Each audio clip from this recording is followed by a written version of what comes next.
The briefing is brought to you in association with Spain. From the wilds of the Atlantic to the warmth of Mediterranean isles, the Spanish coast has something for every occasion. And whether chartering a yacht or renting a more modest motorboat, there's no better way to explore this magical country's lesser-known highlights than from the open water. Listen out for a new summer season of The Concierge on Monocle Radio. Join Robert Bound and friends as they turn navigator for an unforgettable journey along the Spanish coast. From hidden gems to legendary gastronomy, and with the unique drama of the America's Cup in the host city of Barcelona added to the mix, discover why the time is right to take to the waves. The Concierge, returning to Monocle Radio in July. This summer, set sail for Spain. You're listening to The Briefing, first broadcast on the 10th of July 2024 on Monocle Radio.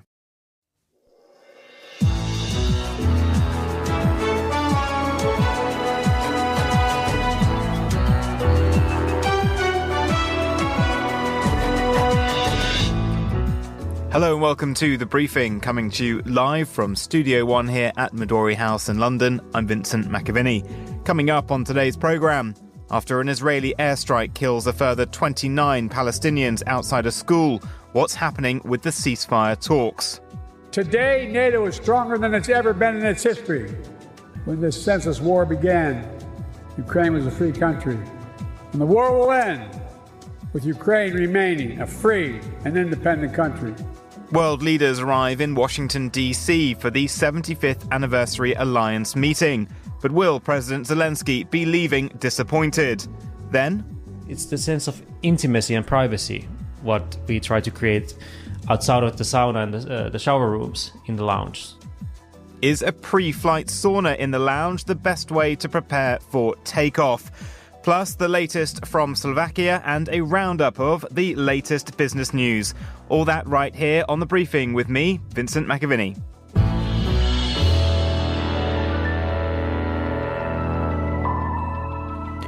But first to Gaza, where at least 29 Palestinians have been killed and dozens wounded in an Israeli airstrike on a camp for displaced people outside a school in the south of the Strip. The Israeli military claims it used precise munition to target a terrorist from Hamas's military wing, who they say took part in the October 7th attack. We're joined now by Abir Ayoub, a Palestinian journalist currently based in Istanbul.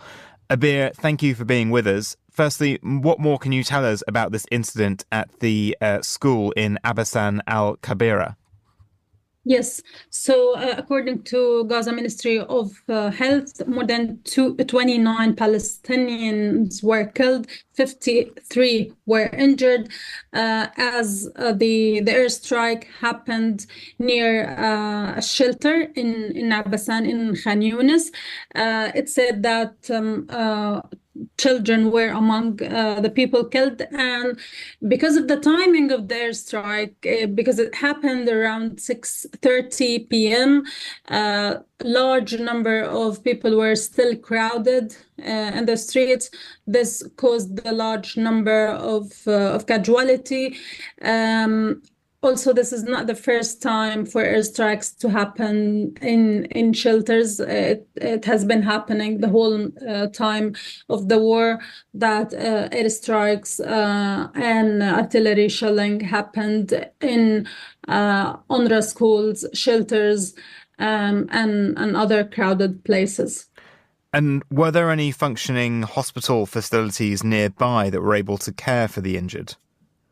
Actually, people said that the ambulances could not make it to the location because the area where the airstrike happened was full of rubble from previous airstrikes. So the roads to the hospital in and out were completely damaged. So it took a lot of time for people to leave. And we know now that only Kamal Adwan Shuhada Al-Aqsa Hospital is the only hospital working in the south.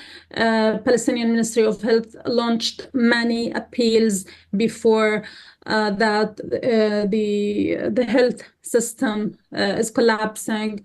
Hospitals are running out of fuel, electricity, beds. The capacity the hospitals are working with is very limited. And more generally across the whole of Gaza, what is the latest on the humanitarian situation? So yes, according to a report that was issued today by the UN, it declared a famine across the Gaza Strip after 3 children died lately in southern Gaza Strip due to malnutrition and to dehydration. So since the military operation started in Rafah early in May, borders were closed, humanitarian handouts can barely get into the Gaza Strip. We know that people now are surviving on bread and some dry food, some canned food, but there's no meat, no eggs, no chicken, no milk, all these materials. Yes, that people and children in particular. We also, when we talk about children, formula milk is totally out. You cannot find it in the market. So there's no surprise that more and more children are passing away because of malnutrition and dehydration. There seem to be some concessions from Hamas to President Biden's proposed peace plan at the weekend. Have we had any updates on the negotiations' progress? Yes, we have a meeting today in Doha that will talk about the latest updates from both sides. We know that Hamas made a concession, they no longer condition sustainable calm for the ceasefire. But we also know that Israel still announced that they won't stop the war before totally defeating Hamas, and in other occasions they come and say defeating Hamas is not 100% doable. So we are stuck. I think we are at the same exact point we have been talking about for months now, that Israel says we won't end the war before defeating Hamas. And however, Hamas said that at the first stage we can agree for the hostile activities to continue until the completion of all the stages. But there is no real progress happening despite all the news about positive vibes happening. I know it's very hard to sort of conduct any kind of surveying or sort of analytical assessment on this, but I mean, in your view, what is the feeling of Palestinians towards Hamas? There's been some reporting recently that the popularity of the group and the leadership has plummeted. What is the sort of vibe towards them? Well, people in Gaza, what they care about is this war to end. I mean, I have been talking to people and they said, we really don't care about the conditions of the ceasefire or if all the Palestinian prisoners would be released or we just want this war to end. And I can understand why people can be angry after 10 months of war, because neither Israel nor Hamas could reach an agreement, and people do not really follow the exact details of why the talks are collapsing. This is why they are just angry, because Hamas has not reached a ceasefire until now. However, that lately Hamas made a concession, and still the points that Israel and Hamas need to agree on are so many. But I can understand that people, especially those who fled from the north to the south. It has been 10 months. They are in tents, no access to water, no access to food, constant airstrikes day and night. They cannot be anything but angry. Abir Ayoub, thank you. Now here's Monocle's Carlotta Rebello with the day's other news headlines. Thanks, Vincent. Kyiv says it downed 14 of 20 drones launched by Russia, but strikes killed 2 in Odessa and hit energy supplies in Rivne. The attack damaged warehouses, trucks and a civilian ship. Thousands of workers in South Korea have pledged to extend the first strike at Samsung Electronics indefinitely. The campaign for better pay and benefits at one of the world's largest smartphone and AI chip makers was originally meant to last only 3 days. And a Hawaii airport was briefly evacuated after a Japanese man was found with 2 inert grenades in his hand luggage. Officers cleared the terminal while a bomb squad moved in to investigate the suspicious items, which were picked up on an X-ray machine. Those are today's headlines. Back to you, Vincent. Thank you, Carlotta. To Washington, D.C. now, where US President Joe Biden has welcomed NATO leaders for a summit.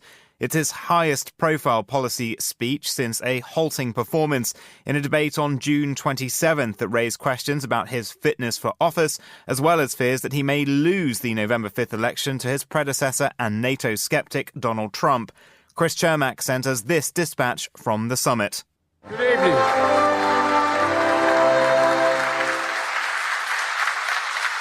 Welcome. It's never really a good sign when you can't help but watch a sitting president walking to the stage for the obligatory family photo of world leaders, watching to make sure he doesn't make a literal misstep. But that was inevitably the feeling we had watching Joe Biden as he opened Washington's NATO summit yesterday at a ceremony to celebrate 75 years of the Western Military Alliance, held in the very room the alliance was created back in 1949. Here, these 12 leaders gathered to make a sacred pledge to defend each other against aggression, provide their collective security, and to answer threats as one. Joe Biden, in his opening remarks, extolled the virtues and enduring power of a military alliance that he has always fiercely supported. Even in his days before running for president, while Donald Trump was leading by questioning NATO's purpose and whether European members were paying enough, Biden would make a point of reassuring uncertain allies where he could, telling them that the US was here to stay.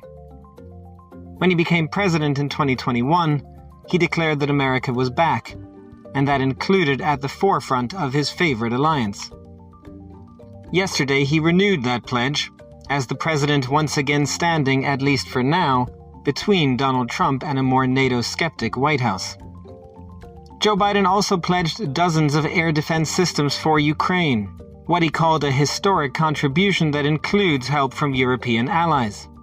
The United States, Germany, the Netherlands, Romania, and Italy will provide Ukraine with the equipment for 5 additional strategic air defense systems. And in the coming months, the United States and our partners intend to provide Ukraine with dozens of additional tactical air defense systems. The United States will make sure that when we export critical air defense interceptors, Ukraine goes to the front of the line. Here too, Joe Biden has sought to lead and cajole the skeptics, both at home and abroad, telling them that supporting Ukraine is worth the cost. Even as Ukraine's President Volodymyr Zelensky, who spoke just a few blocks away at the Ronald Reagan Institute, asked for more. That's why I think, till the moment Ukraine is strong, all the world pay a low price. I think so. Maybe I'm not right. But who wants to check? But again, the focus in people's minds, no doubt, was on more basic matters, like the strength of Joe Biden's voice, and whether he could ad-lib beyond the teleprompters. There was a moving moment when he awarded NATO Secretary General Jens Stoltenberg the Presidential Medal of Freedom. I'm pleased to award you the highest civilian honor the United States can bestow, the Presidential Medal of Freedom. Ask a military, come forward. And yet all I could think of as Biden sought to wrap the medal around Stoltenberg's neck was what would happen if the medal fell out of his hands. Equally extraordinary in this moment was that Biden's speech came just hours after Democratic members of Congress had convened to consider his future as their candidate. Right now, President Biden is the nominee, and we support the Democratic nominee that will be Donald Trump. That is the fact. That is where we are. They're with him for now, at least most of them, but many want to see him put on a more muscular performance first. The big next test will come on Thursday, when Biden faces us, the media, for a high-stakes press conference. Monocle will be among them, and the rest of the world will be watching. And despite the historic nature of this 75-year anniversary summit, the high stakes surrounding Ukraine, all of us will no doubt be eyeing less what Joe Biden actually says, and more how he says it. For Monocle in Washington, I'm Chris Chermak. Chris Chermak there, and we'll be checking in later on the Daily with Andrew Mueller, who's also in Washington, D.C. You're listening to The Briefing on Monocle Radio.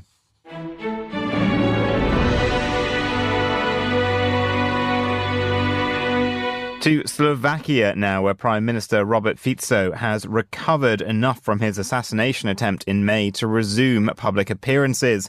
In a speech last week, he railed against the West, bemoaning the, quote, cancer of liberal democracy, and praised Viktor Orban for his right-wing leadership in the European Union. Alexei Koryolov, Monocle's Vienna correspondent, joins us now. Alexei, it sounds like the Prime Minister is coming back pretty fired up.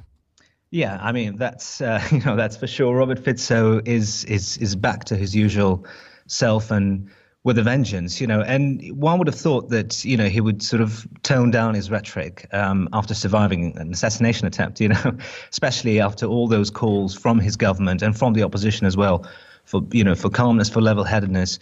But, that hasn't happened. And he's back to his usual self, as we say. But, just to set the context, Robert Fico is a deeply divisive figure, both at home and within the EU. And since coming back to power in October as Prime Minister, he's done lots of things. He's halted state military aid to Ukraine. He's abolished a special government office that dealt with high-level corruption. He's transformed the public broadcaster, effectively putting it under government control. So, all those things. And, he really does seem to have a beef with liberal democracy and liberal media and the opposition. He made this speech last week in which he railed against the West and liberal values. And yesterday he posted this photo on his Facebook page saying, Dear, let me quote here, "Dear progressive liberal media and opposition, sorry to have survived, but I am back." So, I mean, he's someone who's been on quite a political journey over the course of his life. Why do you think he's sort of taken this direction and is really doubling down now? Well, that's quite interesting. I mean, obviously, it's all about staying in power for people like him. And indeed, I mean, the liberal Slovak media that he so despises has wasted no time in pointing out how inconsistent he's been, because he really, like lots of these people, like Viktor Orban in Hungary as well, Fico is a shapeshifter. So, he was very much pro-EU, very liberal early on in his career, as well as Orban. This is just the sort of thing that I suppose happens to leaders like them. And it really does seem also that, lots of Slovaks are behind him. So, after making that speech where he railed against liberal democracy, there was a study published in Slovakia that said that 40% of Slovaks actually agree with these statements, that Western liberal values are a threat to their identity. So, we're seeing very, very similar picture in Hungary and across Europe, across Central Europe. And why do you think that's rising now amongst Slovaks? Because, by all measures, they've done pretty well out of the European Union in terms of economically, but are they sort of grating against some of the social issues?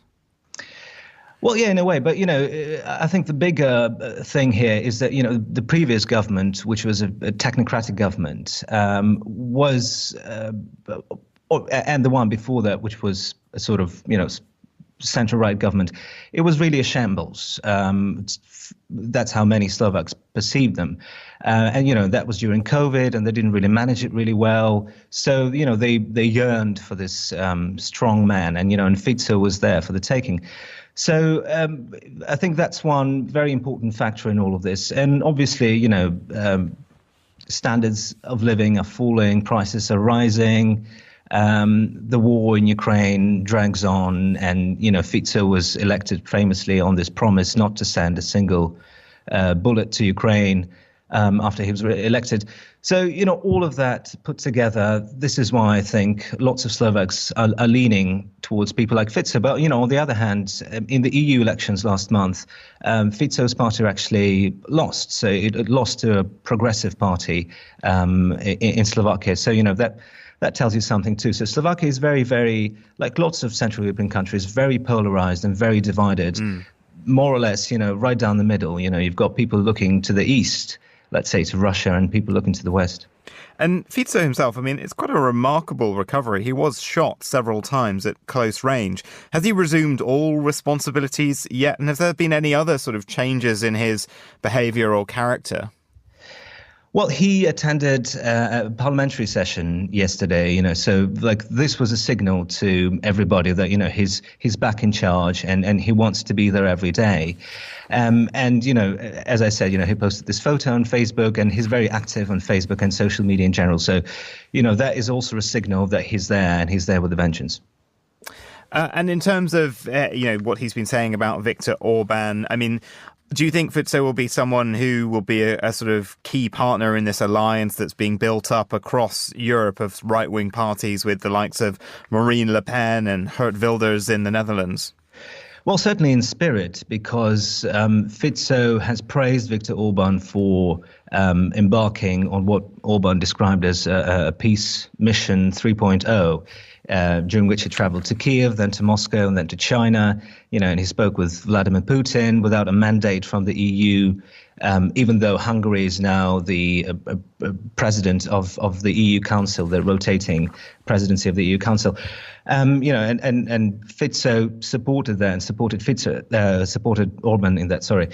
But in terms of officially, legally joining this alliance that Orban started called Patriots for Europe, there hasn't been any news on that, not as far I'm not aware of that. But, that is just, again, to set the context, that is a very right-wing alliance.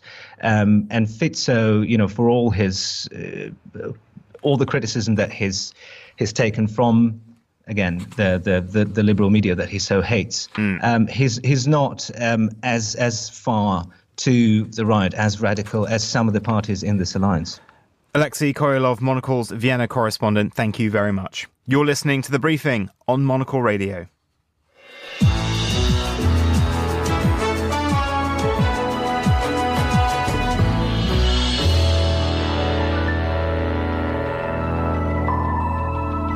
You're back with The Briefing on Monocle Radio. It's time for a business news roundup, and I'm pleased to be joined now by Victoria Scholar, Head of Investment at Interactive Investor. Victoria, thanks for being on the show. Microsoft first. They've decided to quit the board of OpenAI. Why is that? Yes, that's right. The world's most valuable company, Microsoft, is quitting ChatGPT's parent company's board in a surprise move. The tech giant is looking to avoid growing scrutiny from competition regulators over its influence in artificial intelligence. We know that Microsoft is huge and growing in the burgeoning AI theme that's been dominating the markets lately. Microsoft has also been a huge investor in OpenAI, investing $13 billion. But it's now reportedly sent a letter announcing its intention to withdraw from the board. There is regulatory scrutiny coming from both sides of the Atlantic. In Europe, they say that they're planning to survey Microsoft's rivals about OpenAI's exclusive use of its technologies. And in the US, it's opening a separate antitrust investigation into Microsoft's dominance in AI too. But also Apple announced this month that it announced firstly that it's planning to bring ChatGPT to its devices, but it's also now no longer taking on an observer role on the board. So that was quite a surprise, because there have been a lot of understanding that it was expected to do so. And US Central Bank Chief Jay Powell has been speaking. What's he said? Yes, that's right.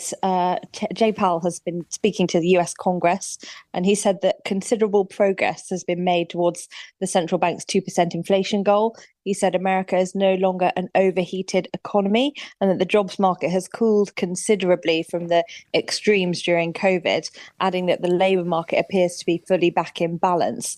But what the market really wants is clues into when the Fed might start cutting rates. And he refused to give any or too much clues into the timing of the first rate cut. But analysts are anticipating that the Fed could begin cutting interest rates in September.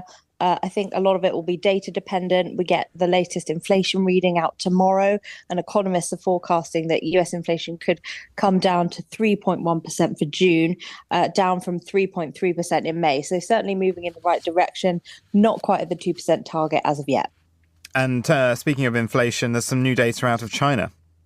Yes. So unlike many economies like in the Eurozone and the US, the UK, that have been dealing with a rampant inflation problem in recent years, China's sluggish economy has pushed price pressures in the other direction, and there are concerns about deflation. So China's inflation rate fell to just 0.2% in June, which is down versus the previous 2 months and below analysts' expectations. It was expected to rise to 0.4%. So this is the fifth month that we've seen that the reading has managed to come in above zero, so out of deflation territory, but still it was the weakest reading since March. And then when we look at food prices, they've been dropping for 12 straight months, and producer prices are actually shrinking.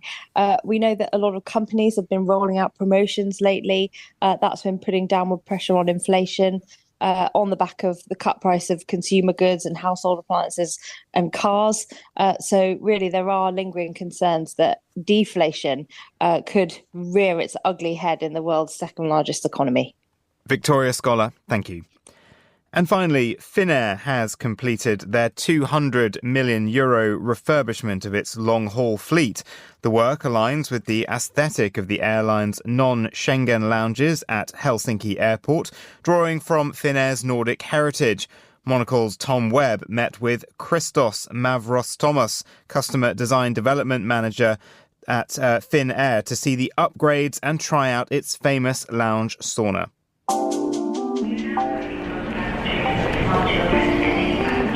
We did it hand in hand with the design of our renewed wide-body aircraft cabin design. So we started this already back in 2017-18, and we put together the teams responsible of both the interior of the aircraft and the interior of the lounge. So Tangerine from London, responsible of the cabin design, and then Coco Tree from Helsinki, responsible of the interior architecture of this lounge. The idea was to really find those connecting elements to enable this holistic experience for a customer from ground to the air. And this space where we are now, it's very blue. I mean, Finnair is blue. So this is also, that's why this is kind of the blue space, the very premium space for us, for our customers. And if you now walk to the A350, A330, you would feel and see kind of similar elements in it. It's this blue entrance to the Finnair world, which you experience both on ground and in the air.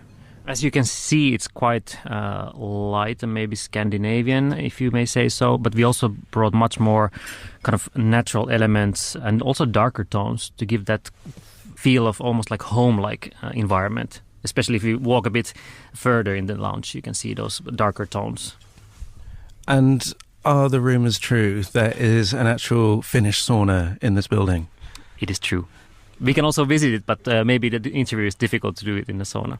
We have interviewed in the sauna in the past. What is the experience of someone entering this Finnish sauna? Is the lighting, is there glass? How is it? It's very dark, the sauna itself, the sauna room, because it's a dark tinted wood. Otherwise than that, this is kind of a light cooling area. It has this kind of a special ceiling light that gives you kind of the sense of being almost outside, relaxing and cooling after coming from a very intimate dark space, which is the sauna. So that's kind of the contrast we wanted to create with it. So we've moved into the cooling area of the sauna, and we're underneath this beautiful light. What is this? It's like being underneath a sky. This is actually a Finnish company called Light Cognitive that produces these kind of light elements that mimic the sky color and light basically of anywhere in the world at any time. But now we have this very calm morning sky color above us, again trying to make us feel relaxed. We haven't now gone into the sauna, just had a peek in it. But imagine you coming from the sauna, it's kind of almost sitting in your garden or by the lake, getting that same sensation. Before you go behind the big wooden doors, there's some beautiful Finnish aromatherapy options on offer. Cease. What is that brand? Why do you use them? Cease or Says. It's a Finnish cosmetics company. They are doing everything organically in Finland. So we partnered them since last June, so a year ago, to really offer these high quality products both on board and here in the lounges. The scent that they use is very, again, calming and kind of also gives you a bit of energy. So that's something that we felt that was a very natural element to complement this whole experience in our lounges and especially in the sauna and shower rooms. And complementing these beautiful rooms, it's a very heavy, dark wooden offering you've got in the sauna and without. What's the thinking behind this? In a typical Finnish sauna, if you would go, for example, to my home, to my sauna, it would not be as dark as this would be. This is more, the sauna here in our Platinum Wing is taking kind of inspiration from the typical Finnish smoked sauna, which is black, basically, from inside. But that's, again, the thing. It's the sense of intimacy and privacy, what we try to create outside of the sauna and the shower rooms in the lounge. So this is the same happening here in the sauna. So an exciting moment. We've just explained the big wooden doors here. We're about to throw them open, fully clothed, of course. Let's go inside and take a look.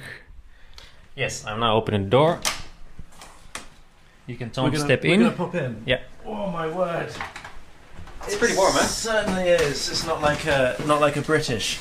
not like a British sauna. You can go all the way to the back, and then right. You take a scoop full of water, and then you can toss it in. In Finland, we call it löyly. So now when you throw it... And we want it to be a good löyly, yes? Yeah. Here we go.